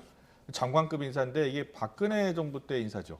그렇습니다. 이석준 전 국무조정실장은 기재부에서 오랫동안 관료 생활을 해왔습니다. 예산실장 지냈고 그리고 기재부 2차관 또 미래창조과학부 차관 그리고 박근혜 정부의 마지막 국무조정실장을 지냈었죠. 지금 캠프에 합류한다고 했는데 그렇습니다. 어떤 일을 하게 될까요? 일단 그 윤 전 총장 측에서 가장 약한 부분들이 그 경제 문제, 또 국가 경영 문제 이런 부분들에 대해서 본인이 좀 부족한 부분들이 있기 때문에 상당한 실무적인 지원 이런 것을 많이 받을 것 같습니다. 둘 사이에 무슨 그 직접적인 교감이 있었든가 교류는 없었던 것 같습니다. 하지만은 이 캠프에 합류하면서 경제 정책이라든가 이런 큰 그림을 그리는데 상당한 도움이 될 것으로 예상이 됩니다. 알겠습니다. 뭐 여야 할 것 없이 대선 주자들 조금씩 본물 터지듯이 나오고 있는 상황인데 그럼에도 불구하고 차기 대권 적합도 여론조사를 보면 윤 전 총장이 가장 앞서고 있는 것으로 나오긴 합니다. 그런데 한 여론조사 기관에서는 이재명 지사의 간극이 좀 줄어들었고 한 여론조사에서는 또 벌어졌고 이런 결과가 나왔거든요. 그렇습니다. 지금 나오고 있는 화면이 P&R 리서치에서 조사한 겁니다. 윤석열 전 총장이 33.9, 이재명 지사 27.2%인데 이 조사를 지난주 거하고 비교를 해보면은 윤석열 전 총장이 5.2%포인트 하락합니다. 굉장히 많이 하락을 했죠. 그 차이를 최재형 감사원장이 4.5%로 이제 새롭게 등장하면서 그 하락하는 것을 최재형 원장이 메우는 그런 여론조사인데 또 다른 여론조사인 한국 그 사회 여론연구소 조사를 보면은 윤석열 총장이 38%, 지난주보다 오히려 2.5%포인트 상승한 것으로 나타나고 있습니다. 윤석열, 이재명 격차가 13%포인트로 상당히 벌어지고 있는 거로 나타나고 있는데 두 여론조사 모두 무선전화 ARS 100%입니다. 그렇기 때문에 그 조사 방법은 큰 차이가 없는데 왜 이렇게 차이가 났느냐? P&R 여론조사에서는 대선 후보 적합도를 이렇게 1번부터 쭉 물어봤을 때 최재형 감사원장을 처음 집어넣습니다. 그래서 최재형 감사원장이 4.5%포인트가 나왔고 한국 사회여론연구소에서는 적합도 조사에서 최재형 원장을 묻지를 않았습니다. 그러니까 윤석열 전 총장이 더 높은 것으로 나타나고 있는데 그것은 이제 질문 방식의 차이이기 때문에 다른 여론조사 또 다음 주 어떻게 나오는지 그 추이를 봐야 될 것 같습니다. 그러니까 여론조사 기관마다 조사 대상을 넣느냐 안 넣느냐에 따라서 달라지네요. 보니까 최재형 감사원장을 넣었을 때는 지금 4.5%가 나왔습니다. 그렇습니다. 다음 주에 어떤 여론조사 기관이 또 어떻게 조사할지 봐야 되겠고요. 그런데 최재형 감사원장은 이제 본인이 생각을 정리해서 밝힌다고 했잖아요. 그렇습니다. 자, 어떻게 결론 날 것 같습니까? 일단 지금까지 나오는 분위기로서는 정치 참여할 가능성이 상당히 높아 보인다. 이렇게 저도 생각이 됩니다. 제가 한 2년 전쯤에 최재형 감사원장에게 물어본 적이 있습니다. 대통령 그 정치 참여하실 겁니까? 정치하실 겁니다. 2년 전쯤에요? 2년 전쯤에 감사원장 마치고 할 겁니까? 물어봤을 때 그 당시에는 최재형 감사원장이 자신은 전혀 그럴 사람 아니다. 그런 거 묻지를 마라. 라고 이렇게 언급을 했었는데 그 이후에 여러 가지 환경들이 많이 바뀌었죠. 원전 감사로 현 정부와 이렇게 충돌이 벌어진 일도 있었고 여러 가지 요인이 많이 있었기 때문에 지금은 임기가 내년 1월 1일까지입니다만은 임기를 다 안 채우고 정치 참여하는 쪽으로 결정할 가능성 그런 분위기들이 많이 감지가 되고 있는 것 같습니다. 뭐 최재형 감사원장이 뭐 신중한 사람이다 이런 평가도 많이 나오고 있던데 지난 금요일에 국회 법사위에서 최재형 감사원장의 대선 출마 여부를 놓고 질문이 쏟아졌습니다. 어떤 발언을 했는지 듣고 오겠습니다. 그러니까 현직 공무원에 있으면서 사익을 추구하면 안 된다 이렇게 이야기를 했거든요. 네, 어르신 어떻게 말씀, 생각하십니까? 예, 의원님 말씀 전적으로 공감하고 있습니다. 앞으로도 그렇게 안 하실 거죠? 뭐 그것은 앞으로도 제가 뭐 부끄러운 행동을 하진 않겠습니다. 사익 추구하는 일을 안 하실 거죠? 어떤 의미로 말씀하시는지 모르겠습니다만 제가 뭐 저 개인을 위해서 저희 지위를 이용할 생각은 없습니다. 만약에 원장님께서 대선에 출마를 하신다 그러면 원장님 취임하신 후에 이루어진 사안들에 대해서 전부 저는 되짚어 봐야 된다고 생각해요. 원장님의 대선 출마를 염두에 두고 하나하나 의도를 갖고 한 거 아니냐? 제가 지금까지 했던 어떤 감사도 정치적인 의도를 가지고 어떤 정치적인 편향성을 가지고 감사를 시행한 것은 한 건도 없고 그런 생각은 추호도 없었다는 점을 분명히 말씀드립니다. 그 감사원장의 이력을 보면요, 누구랑 이렇게 대자비가 되냐면 이회창 전 한나라당 총재하고 좀 대비가 됩니다. 혹시 개인적으로 좀 생각할 때 본선까지 쭉 갈 수 있다고 보세요? 이건 뭐 제가 드릴 말씀은 아닌 것 같습니다. 최재형 감사원장의 의지가 좀 읽히는 것 같네요. 그렇습니다. 그 최재형 감사원장 하면은 제가 보기에는 그 보수층이 특히 보수층이 좋아할 만한 자질을 굉장히 많이 갖추셨습니다. 그 노블리스 오블리주라고 보통 표현을 하죠. 사회적 신분에 맞게 자기 도덕적 의무를 다한다라는 거. 최재형 원장은 사실 그 까도 나오는 것은 미담밖에 없는 사람으로 이렇게 대표적으로 알려져 있는 분이거든요. 삶과 어떻게 보면은 인격 그리고 신앙이 일치하는 그런 삶을 살았기 때문에 어떻게 보면은 그 꼿꼿하고 강직한 공직자에게 딱 어울리는 그런 삶을 살았다. 뭐 그렇게 저도 이제 이해가 되는데 그동안에 우리가 흔히 정치를 가능성의 예술이라고 표현합니다. 비스마르크가 이렇게 했다고 하는데 그러니까 정치라는 것은 완벽을 추구하는 것이 아니라 차선을 모색하는 거다. 그러니까 설득하고 윽박지르고 그거 안 되면은 대화하고 타협해서 차선을 모색하는 그 가능성의 예술이다라고 흔히들 이렇게 이야기를 하는데 그거를 부정하고 정치는 불가능의 예술이다라고 말한 분이 있습니다. 체코 하벨 전 대통령이 그런 표현을 했는데 그건 뭐냐면은 자신과 세상을 더 나아지게 해서 신에게 나아가는 과정이다. 정치라는 것은 그것은 실천 도덕으로서의 정치를 말하는 분이 하벨 전 대통령인데 최재형 원장이 생각하는 것은 바로 하벨 전 대통령이 생각하는 이 불가능의 예술로서 정치를 보고 있는 것 같아요. 그래서 제가 보기에는 최재형 그 원장의 장점은 어떻게 보면은 무슨 불의가 있었을 때 여기에 분노하기보다는 인간에 대한 따뜻함 이것을 최대한 장점으로 갖고 있는 분은 맞는데 단점은 뭐냐면은 그런 개인적인 영역의 장점들을 현실 정치에 적용시킬 수 있을 것인가라고 하는 것이 단점이다. 그래서 꼿꼿한 성품이 현실 정치에 어느 정도 융합될 수 있을까? 그것은 의문입니다. 네, 알겠습니다. 그리고 뭐 꾸준히 또 대권 주자로 거론되는 인물이 스토리도 있고 흑수저 출신이다. 뭐 이런 이야기가 있는 그렇습니다. 김동연 전 경제부총리 아닙니까? 어떻게 예상을 하십니까? 이분이 정치에 할지 또 어디에 할지 만약에 한다면은 야권 쪽으로 할 가능성이 저는 높다고 보는데 참 미지수입니다. 아직은 본인이 명확한 입장을 밝히지 않기 때문인데요. 김동연 전 부총리의 장점이 여러 가지 있습니다. 말씀하신 대로 자수성가형 흑수저. 그런데 이 문제는 사실 그 다른 주자에 비해서 그다지 경쟁력이 없습니다. 그 차별화가 없습니다. 뭐냐면은 이재명 경기지사 소년공 출신이죠. 또 그다음에 이낙연 전 대표 가난한 농부 7남매 중에서 그 장남으로 이렇게 그런 또 스토리가 있죠. 또 정세균 대표 전 총리도 보면은 독학 중학교를 검정고시로 나오지 않았습니까? 그리고 고학하면서 고등학교 나오고 나름대로 이런 자수성가형 스토리는 다 갖고 있습니다. 그렇군요. 그렇지만은 김동연 전 부총리가 가진 강점은 뭐냐면 경제 전문가라는 겁니다. 그것도 소신이 있고 자기 신념이 확실한 경제 전문가라는 점이 굉장한 강점이고요. 그래서 경제 리더로서 또 포스트 코로나 시대에 앞으로 우리나라가 나아갈 경제 회복과 또 사회 양극화를 해소할 수 있는 나름대로 비전과 전략을 제시할 수 있다라고 하는 그런 점이 상당히 매력 있는 요소고 또 중도 확장성이 있다. 그래서 매력이 상당히 있는 분인 것은 사실인데 과연 본인이 정치에 대한 의지, 권력에 대한 의지가 어느 정도냐 이것은 아직 확인되지 않았습니다. 그렇지만은 만약에 정치를 하게 된다면은 야당 쪽으로 할 가능성이 높다. 왜냐하면은 민주당의 그 폐쇄성 또 운동권 순혈주의 이런 것을 김동연 전 경제부총리가 극복하고 대선 주자에 도전하기에는 시기적으로 늦었고 또 정서상으로도 좀 맞지 않을 가능성이 높아.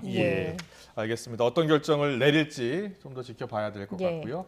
여권에서도 추미애 전 장관 모레 출마 선언하기로 했습니다. 그렇습니다.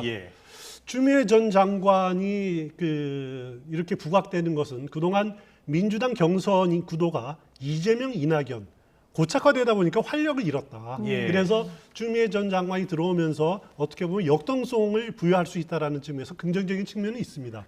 특히 그동안에 이제 2년 전에 있던 조국 전쟁에서 친조국 인사들, 당내 친조국 인사들, 또 열린민주당의 친조국 인사들이 지지층이 어떻게 보면 기댈 언덕이 없어졌다. 그 빈 공간을 추미애 전 장관이 파고들면서 지지세를 확보할 수 있다라는 것입니다. 그래서 상당한 지지세를 형성할 가능성도 있어 보입니다만은 민주당 내에 추미애계라는 조직이 없습니다. 지지를 선언한 의원들도 지금 한 명도 없고요. 그런 한계를 어떻게 극복하느냐, 그리고 중도 확장성에 좀 한계가 있는 것 아니냐, 이런 문제들을 어떻게 극복하느냐가 이제 추미애 전 장관의 과제입니다. 뭐 이렇게 대선 출마 선언을 하는 주자들은 나오고는 있는데 그 판이 좀 벌어져야 되잖아요. 그런데 그렇습니다. 민주당에서 대선 경선 일정을 놓고 지금 계속 내용이 벌어지고 있거든요. 지난주에도 결론을 못 내렸고 어제도 결론을 못 내렸습니다. 송영길 대표가 어떻게 좀 마무리를 짓게 될까요? 일단 내일 의원총회가 열리지 않습니까? 의원총회에서 이제 찬반 격론이 벌어질 텐데 의원총회에는 전당대회 연기를 결정하는 조직은 아닙니다.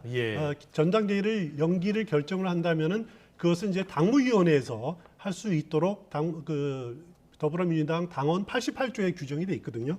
어떻게 돼 있냐면은 대통령 후보 선출은 대선 180일 전까지 하고 상당한 사유가 있을 때는 당무위 의결로 달리 정할 수 있다라고 이렇게 돼 있습니다. 그러면 지금의 상황이 상당한 사유가 있느냐? 이것이 논쟁이 되겠죠.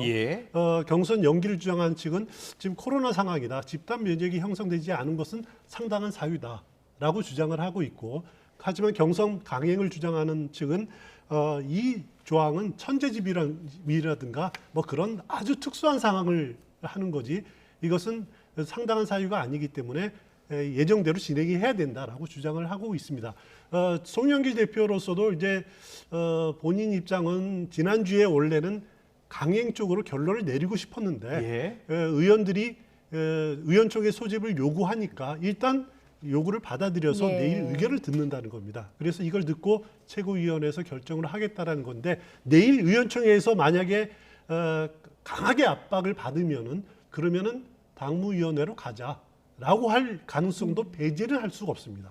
그러면 당무위원회 가면은 또 논쟁이 벌어지고 의결을 해야 될 텐데 그러면은 제적 과반에 과반 이상의 찬성을 해야 되는데 어느 쪽도 이길 수 있다라고 자신을 할 수 없을 겁니다. 이번에 의원총회를 열자라고 한 의원들이 60명이 넘잖아요. 그렇습니다. 그리고 이재명 지사 측 의원들이 약 20여 명 되고요. 수적으로는 열세거든요. 그러니까 그 의원총회에서는 의견을 듣는 거지 거기서 예. 결정하는 것이 아닙니다. 그러니까 그렇지만 압도적으로 만약에 연기론적으로 의견이 많이 나온다면 당대표 입장으로서는 참 어쩔 수 없이 당무위로 갈 수밖에 없는 상황 아니겠습니까? 그렇습니다. 당무위원회로 가면은 당무위 의장이 송영길 대표거든요. 예. 그리고 구성 자체가 100명 이하로 그 주요 당직자들 그리고 각 시도당 위원장들 그리고 시도지사 예. 또 그 여러 명 이제 또 국회 상임위원장들 해서 100명 정도 되는 100명 이하인데 어느 쪽이 우세한지는 아직 확인도 양쪽 다 그렇군요. 자신할 수가 없습니다. 예. 왜냐하면 송영길 대표가 주도하는 당권파 표도 또 상당히 있기 때문에 그렇군요. 그리고 예. 문제는 이렇게 당위원회에서 대결로 가는 구도가 과연 민주당에 바람직하느냐. 예. 오히려 상대방에게 적대감만 싣고 완팀이 되는 데는 이렇게 또 걸림돌이 될 수밖에 없는 구도이기 때문에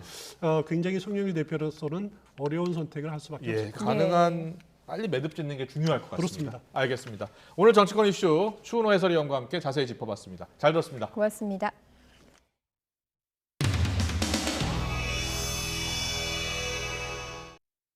윤 총장 입건해놓고 선거에 영향이 없게 수사하겠다?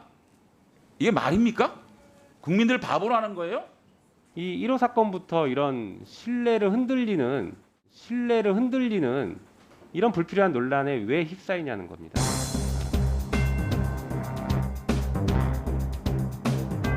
제3차 법사위원회를 개회하겠습니다.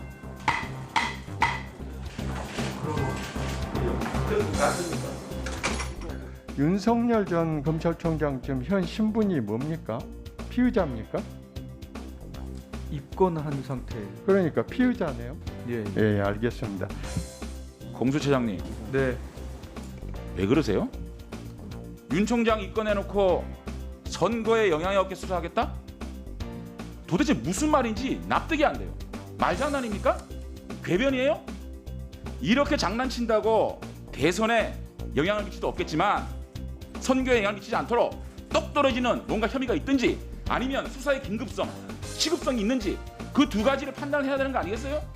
예, 저희들이 그 부분도 판단하고 유념하고 있습니다. 유념을 하는데 입건을 해요? 사건 뭐 똑 떨어지는 게 있습니까? 사건 분석 검사가 교육감에 대한 수사를 시작을 했습니다. 예. 뭐 교육감도 잘못하면 당연히 수사 받아야죠. 그런데 이게 법적인 위법 논란이 일고 있습니다. 이 1호 사건부터 이런 신뢰를 흔들리는 이런 불필요한 논란에 왜 휩싸이냐는 겁니다. 사안에 따라서 어떤 거는 선택적으로 고발인 조사하고 어떤 건 안 한 거예요. 본인의 정무적 판단에 따라서. 이런 점 때문에 공수처장이 정치적 중립성 이거 굉장히 위험하다. 이런 이야기가 나오는 거예요. 동의하십니까? 그 부분은 단연코 아니라고 말씀드립니다. 네, 의도적으로 압수수색 사실을 유출시켰는지에 대해서 국민들께서 굉장히 큰 우려를 하실 것 같습니다. 제가 한 가지 드리고 싶은 말씀은 저희가 독립청사가 없고 지하 주차장도 없기 때문에 차량이 한 대만 없는 것 같고도 오늘 무슨 일 있냐, 압수수색 나가냐 이렇게 계속 기자들이 보고 있는 상황입니다. 우선은 저희는 인력 부족을 가장 많이 느끼고 있습니다. 공수처 검사가 25명인데 이제 저희가 10명이 결혼이고요. 다 채워도 사실은 저희가 상당히 아마 힘들 거라고 생각을 하고 있습니다.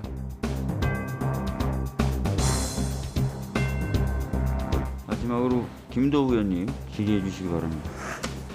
김도우 판사님께서 국민의힘 정책위 의장의 중책을 맡게 되셨습니다. 저희가 너무 섭섭하지만 법사위에서 좀 놓아드리는 것으로.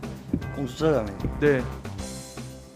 처장님 공수처장 괜히 했다 싶죠, 저는. 예, 확실히 그렇죠.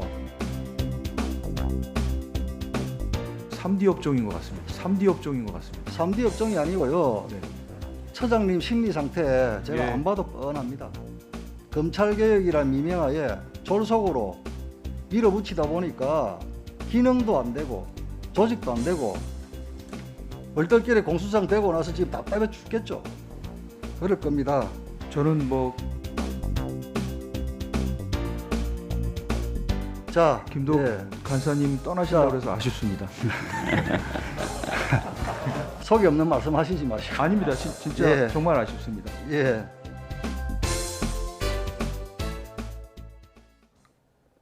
미국 바이든 행정부 출범 이후 처음으로 한미일 북핵 수석 대표들이 만나서 한반도 비핵화 협상 진전 방안 등을 논의했습니다. 성김 미 국무부 대북정책 특별대표는 북한이 대화 제안에 긍정적인 반응을 보이길 기대한다고 거듭 호응을 촉구했는데요. 취재기자 연결합니다. 한현희 기자. 네, 회담이 열린 서울 소공동 롯데호텔입니다. 네, 오늘 한미일 북핵 수석 대표들이 만났는데요. 어떤 결과가 나왔습니까? 네, 미 바이든 정부 출범 이후 처음으로 한미일 북핵 수석 대표들이 한자리에 모여서 북한을 대화로 끌어들일 방안에 대해서 논의했습니다.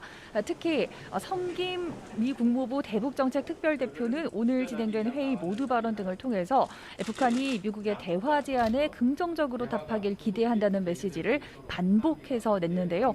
직접 들어보시겠습니다. We took note of the recent statement out of Pyongyang regarding their preparation for dialogue, and we hope to receive a positive response to our proposal for a meeting soon. 바이든 정부의 대북 정책 검토 결과를 설명하겠다는 미국의 제안에 잘 접수했다는 반응을 보인 이후 응답이 없는 북한을 향해서 언제, 어디서나 조건 없이 만나자는 제안인 만큼 긍정적인 반응을 기대한다며 다시 한번 대화에 나오라고 촉구한 겁니다. 이와 동시에 성김 대표는 북한의 위협에 대응하기 위한 유엔 대북 제재 이행도 강조했습니다. 특히 안보리 상임이사국의 제재 준수가 중요하다고 말했는데 북한이 핵 미사일 개발 중단을 포기하지 않는 한 제재가 계속된다는 입장을 재확인한 것이자 중국을 겨냥한 발언으로도 해석됩니다. 오늘 협의에서 노규덕 외교부 한반도 평화교섭본부장은 한미 협의와 조정을 통해서 대북 대화 조기 재개에 필요한 역할을 계속하겠다고 강조했고, 후나코시 다케이로 일본 외무성 아시아 대양주 국장은 지역의 평화와 안정을 위한 한미일 3자 협력의 중요성을 거듭 강조했습니다. 미국이 다시 북한에 공을 넘긴 셈인데요. 북한이 호응해 오겠습니까? 네, 북한이 곧바로 대화 테이블로 돌아오기는 힘들 것이라는 관측이 많습니다. 북한이 대화의 선결 조건으로 내세우고 있는 것이 바로 적대시 정책 철회인데, 이에 대해서 미국이 언급하지 않고 있는 상황인 만큼 언젠가 대화를 재개하더라도 한동안은 미국과 기싸움을 이어갈 것이라는 겁니다. 또 이 코로나19로 북한이 국경을 봉쇄하고 교류를 제한하고 있는 데다가 식량난 극복과 민생 안정이라는 내치에 주력하고 있는 상황도 고려 대상입니다. 때문에 북한이 당장은 미국과 대화에 나서기보다는 중국과의 연대를 강화하는 방향으로 움직일 가능성이 크다는 관측입니다. 실제로 오늘 리진쥔 북한 주재 중국 대사와 리용남 주중 북한 대사가 각각 북한 노동신문과 중국 인민일보에 시진핑 주석의 방북 2주년을 기념하는 기고문을 싣고 북중 친선 관계를 강조하기도 했습니다. 성김 대표는 내일 오전 이인영 통일부 장관을 예방한 뒤 최영준 통일부 차관과 대북정책 고위급 양자 협의를 할 예정입니다. 또 오후에는 학계와 시민사회 인사들을 만나서 대북정책 검토 결과를 논의하고 모레 오전 한국을 떠난다는 계획입니다. 지금까지 서울 소공동 롯데호텔에서 YTN 한현입니다. 광주 건물 붕괴 사고를 수사하고 있는 경찰은 철거 업체가 압수수색 전에 조직적으로 증거를 없앤 사실을 확인했습니다. 내일은 감리를 소홀히 한 건축사의 영장 실질 심사가 열립니다. 김범한 기자입니다. 경찰은 지난 18일 무너진 건물의 철거를 맡은 업체와 재개발 조합 등 10여 곳에 대해 동시다발 압수수색을 벌였습니다. 경찰은 철거업체로 선정된 다원 ENC에서 컴퓨터한 전자정보 등 핵심 증거를 조직적으로 없앤 사실을 확인했다고 밝혔습니다. 압수수색 닷새 전에 컴퓨터 하드디스크를 통째로 바꾸고 증거인멸을 확인할 수 있는 CCTV도 지운 겁니다. 이에 따라 경찰은 증거인멸을 지시하고 실행한 철거업체 관계자 2명을 추가로 입건했습니다. 경찰은 이들이 없앤 자료가 어떤 것인지를 확인하고 있습니다. 이로써 광주 건물 붕괴 사고로 입건된 사람은 모두 20여 명으로 늘었습니다. 이 가운데 철거업체 한솔기업의 현장 소장과 굴삭기 기사 등 2명은 구속됐습니다. 추가로 사전 구속영장이 신청된 건축사 차모 씨의 영장 실질 심사도 열립니다. 감리를 맡은 차 씨는 붕괴 건물이 해체 계획서대로 철거되는지 감리를 소홀히 해서 건설산업기본법을 위반한 혐의를 받고 있습니다. 압수물 분석이 마무리 단계에 들어가고 경찰 수사가 확대되면서 조만간 추가 구속영장 대상자가 나올 것으로 전망됩니다. YTN 김범환입니다. 한강공원에서 실종됐다가 숨진 채 발견된 고 손정민 씨 사건을 수사해온 경찰이 변사 사건 심의위원회를 열기로 했습니다. 서울경찰청은 오늘 기자간담회를 갖고 서장을 위원장으로 하고 내부위원 3명과 외부위원 4명 등으로 구성된 변사사건 심의위원회를 개최할 것이라고 밝혔습니다.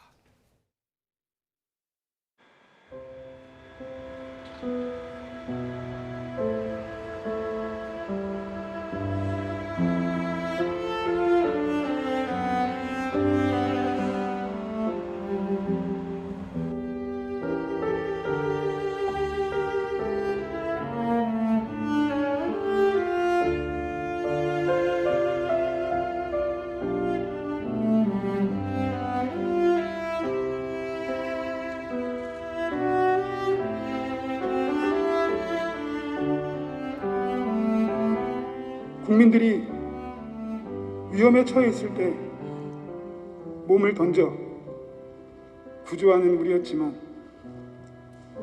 정작 대장님을 구조하지는 못했습니다. 지켜드리지 못해 정말 죄송합니다.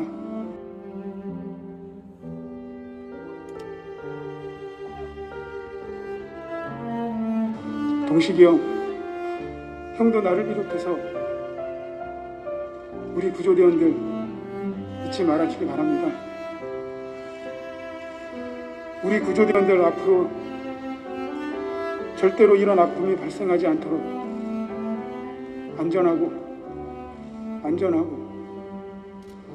안전하게 활동하겠습니다.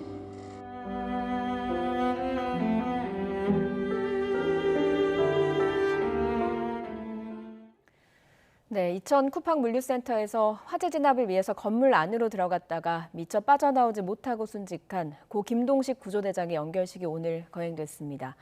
동료들은 항상 뒤를 든든히 지켜주시던 대장님이었다며 슬픔을 감추지 못했는데요.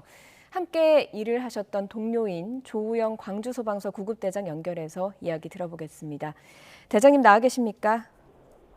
네, 조우영 구조대장입니다. 예, 안녕하십니까? 네, 일단 안녕하세요. 오늘 그 김동식 구조대장님 연결식 함께 하셨죠? 네, 함께 하고 지금 대전 현충원 안장하고 올라가는 중입니다. 예, 지금도 이동 중이신 건가요? 네, 버스로 유족들하고 같이 올라가는 중이에요. 예, 버스로 이동을 하고 계신 중에 연결을 해주셨습니다. 너무 고맙습니다. 어떻게 잘 보내드리셨습니까? 보내기 진짜 싫었는데 모르겠습니다. 예, 대장님. 보낸 것 같습니다. 네. 예, 대장님 지금 마음이 상당히 먹먹하시죠? 네, 좀 그렇습니다. 예, 많은 분들이 참 슬퍼하시고 안타까워하셨습니다. 일단 우리 고 김동식 구조대장님 너무 감사하고 잊지 말아야 할 분입니다. 어떤 대장님이셨는지 먼저 여쭤보겠습니다. 동료들에게 어떤 분이셨습니까?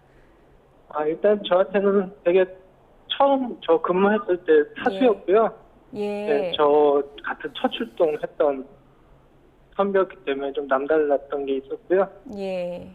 근무하면서는 좀 이렇게 살갑거나 먼저 다가서는 성격은 아니었어요. 예. 대장이 김동식 대장이. 예. 네, 그래가지고 조금 직원들하고 좀 친해지기도 좀 시간은 걸렸지만은 좀 친해지면은 굉장히 서로 잘 농담도 하고. 예. 잘 지냈었던 것 같아요, 대원들하고도. 예, 얼마나 오래 함께 일을 하셨어요?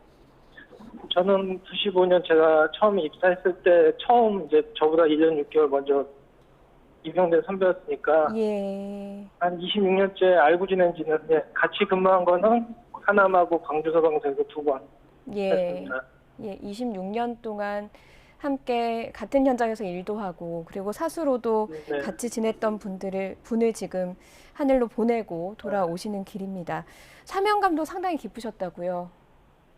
네, 뭐 젊었을 때는 같이 이제 현장 들어가면은 좀 살살 좀 활동하라고 할 정도로 좀 현장 활동이 좀 적극적이었고요. 예. 뭐 특히 화재 진압 같은 경우는 후배들 먼저 안 집어넣고 그 안으로 현장 안 투입 안 시키고 예. 본인이 일단 들어가서 확인해서 안전하면은 같이 작업하고 항상 그렇게 했던 거라고 그러니까 몸에 배웠던 사람이기 때문에 예.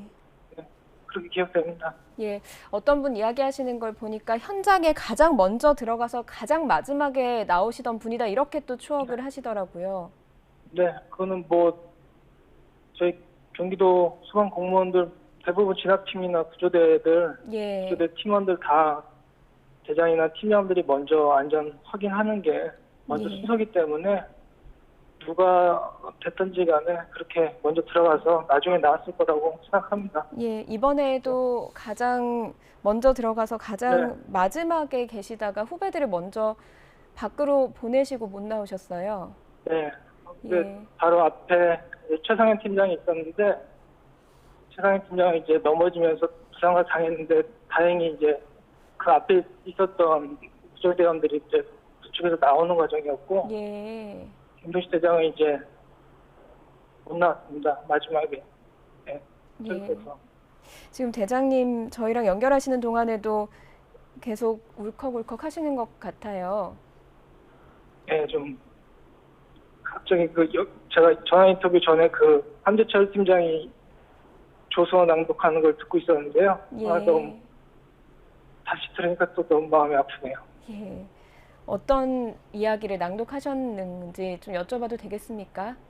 조서 지켜주지 못해서 미안하고 뭐 국민들을 지키기 위해서는 항상 들어갔었는데 대장이 쓰러졌을 때는 못 들어갔다고 예. 미안해하는 그런 게 너무 가슴이 아픕니다. 예. 그렇게 보냈다는 것도 너무 슬프고요. 예. 국민들을 지키려고 나서셨는데 정작 대장님을 못 지키신 그런 마음이 가장 마음이 아프신 상황인 것 같습니다. 그 함께 그 현장에 들어가셨던 후배분들이요. 지금 어떤 상황이십니까? 일단은 후배들은 그 병가 조치를 했기 때문에 근무에 투입은 안 되는 상황이었는데 어저께 이제 장례식장에 조문을 왔더라고요. 어려운데 또 와줘가지고 제가 좀 얘기를 했습니다. 누구의 잘못도 아니니까 그냥 담담하게 좀 잘 보내드리자. 예. 그렇게 얘기를 해서 조문 잘 맞출 수 있었습니다. 대원들도. 예. 네, 대장님께서 지금, 큰 위로를 전하셨네요. 뭐, 예. 아유, 계속해서 지금 마음이 저희도 듣는 내내 같이 울컥울컥하는 상황입니다. 일단 화재 현장 상황이 너무 좋지 않았고 구하고 싶은 마음이야 당연히 있으시지 않으셨겠습니까? 네, 바로 출입구 쪽에서 이제 한 50m 안쪽에 있었다는 걸 대원들도 알기 때문에 예. 연기 속에서 이제 점점 흐려지는 상황을 봤기 때문에 육안으로 더 안타깝고요. 들어가지 못하는 화재하고 열기 때문에 들어갈 수 없어서 너무 또 많이 현장의 대원들이 너무 많이 답답했던 것 같아요. 예, 현장에서 구조가 그러니까 발견이 되실 때까지 사실 신락 같은 희망을 모두가 품고 있었고 지켜보는 저희도 애가 타는 마음이었는데 현장에서는 또 어땠을까 하는 마음이 듭니다. 혹시요 대장님 현장에서 만약에 지금 가정을 해야 되는 상황이어서 더 안타깝지만 이런 것이 있었다면 구조할 수 있지 않았을까 하는 그런 좀 보완점 같은 게 있었을까요?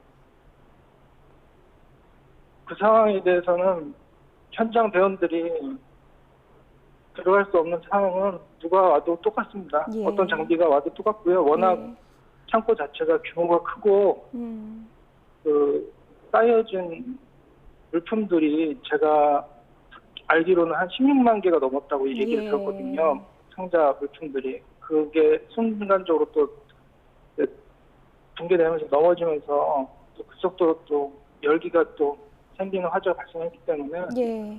뭐 어떻게 뭐 어떤 장비나 누가 투입되더라도 돌이킬 수 없을 거라고 저는 생각합니다. 예. 늘 현장에 가실 때마다 이렇게 위험한 상황이 있을 거라는 걸 각오를 하고 들어가시죠? 그럼요. 항상 근무가 내가 어쩔 때는 아니길 바랄 때도 솔직히 예. 비겁하지만 좀 아닙니다. 아닙니다. 때도 있어요. 예. 이렇게 동료를 잃고 나면 또 그런 마음이 당연히 더 드실 것 같고요. 항상 우리 국민을 위해서 위험을 무릅쓰고 이렇게 앞장서서 지켜주셔서 감사드리고요. 오늘 이렇게 연결해 주셔서 김동식 대장님에 대해서 이야기를 해주셔서 저희가 그 숭고한 희생을 잊지 않게 될 것 같습니다. 잊지 않겠습니다. 정말 고맙습니다. 아니, 고맙습니다. 그리고 이렇게 잘 보낼 수 있게 또 같이 기도해 주시고 응원해 주셔서 너무 감사드리고요. 예. 네, 대원들도 더 힘내서 더 안전하게 열심히 또 근무하겠습니다. 예, 대장님 현장에서 안전 어느 때보다 중요합니다. 안전 꼭 지키시고요. 저희가 이 자리를 빌어서 모든 국민을 대신해서 감사하다는 말씀 드리겠습니다. 오늘 말씀 여기까지 듣겠습니다. 네, 고맙습니다. 네, 조우영 광주소방서 구급대장이었습니다.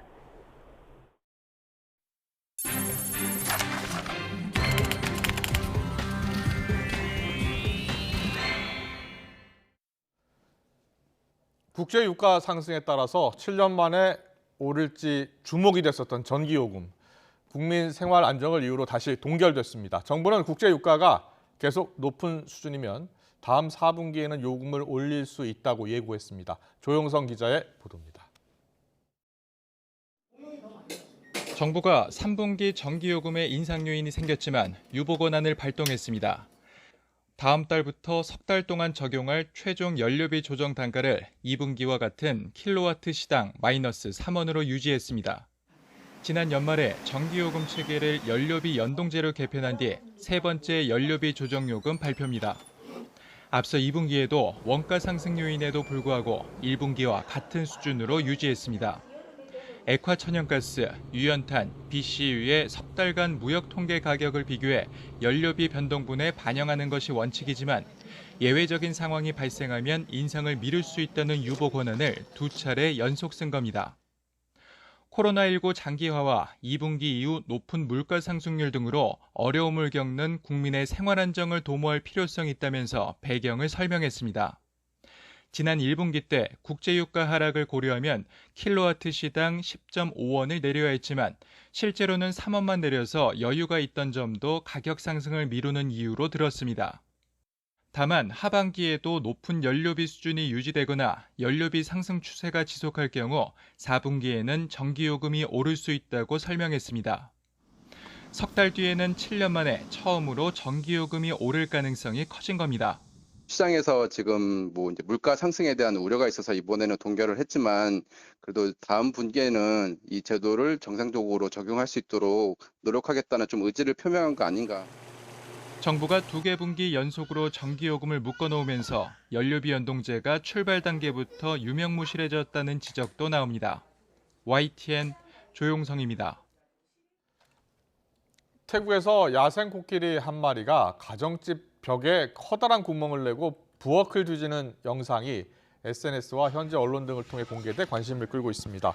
현지 언론에 따르면 지난 20일 새벽 2시쯤 방콕 남부의 한 가정집 부엌에서 이상한 소리가 나 잠에서 깬 집주인은 부엌 쪽으로 다가갔다가 이러한 장면을 목격하고 촬영했습니다.